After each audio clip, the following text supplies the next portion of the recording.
Okay, chapter 40. I hope you enjoyed. This is Siddharth's wedding. Let's get into it.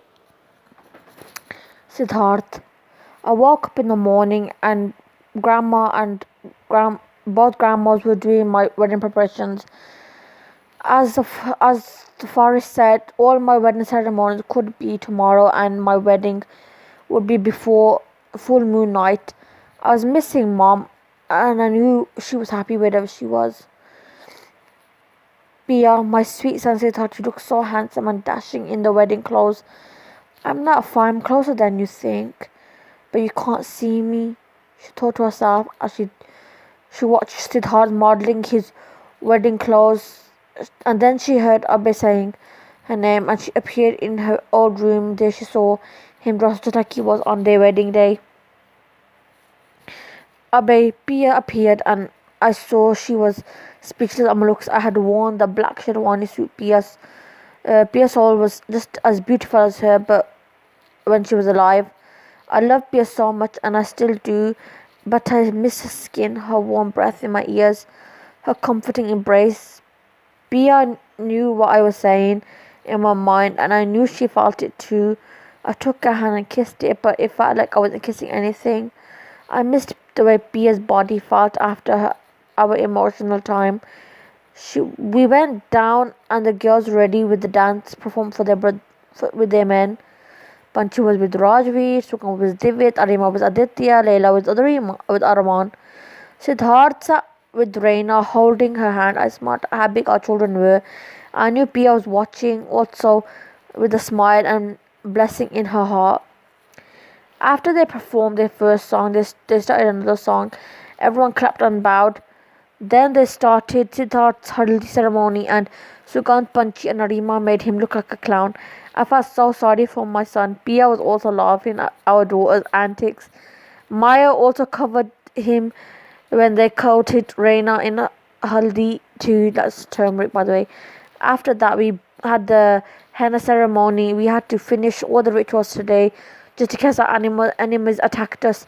Even though the witches had put a force field on the Raichen house, we wanted to be cautious because last time I wasn't and I lost my I didn't want my children going through my pain. That I felt that moment. So then my dance brought me out of my painful memories.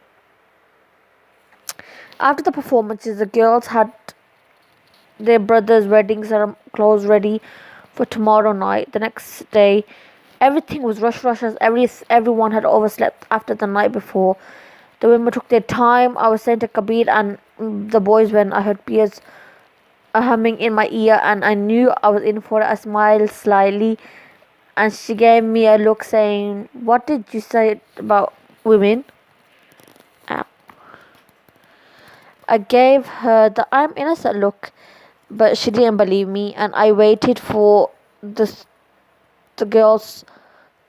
I admit that I was afraid of my wife living or dead, and I learned before a wedding, do whatever you want with your fiance, but once you're married and you want if you want to have a happy married life, then never mess about with your wife. Kabir was also believed that as Misha was a volcano ready to blow, and as friends were terrified of our wives' wrath, so we warned the boys never to get in the bad books of their respective wives, otherwise they would have to sleep on the couch. They thanked us at the warning,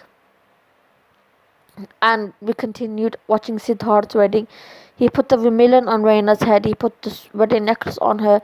He was going to do the 7 holy rounds. After he was done, we took him to a special chamber made for vampires, and Siddharth asked Reina if she minded if he bit her and gave her some protective power of his. She replied, "Siddharth, we're married now. Whatever you do for me, I accept."